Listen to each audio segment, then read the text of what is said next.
friends, I just got back from grocery pickup and I thought I would share with you everything that I bought at the grocery store. We shopped at Whole Foods. We are a family of 4. It's me and my husband and my 2 children, my son who's 3 and my daughter who is 4.5.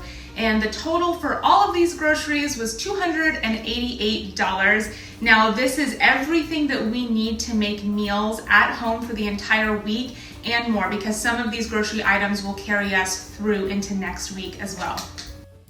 So we have different snacks here. A lot of these snacks will carry us through this week and next week. We have almond milk, sparkling water, bread, tortillas. We have noodles for spaghetti night, lots of produce.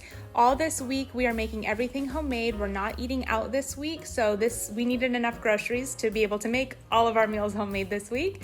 And we do eat predominantly plant-based, but about once or twice a week we do a meal with some animal protein. So we have some salmon here and some chicken here as well.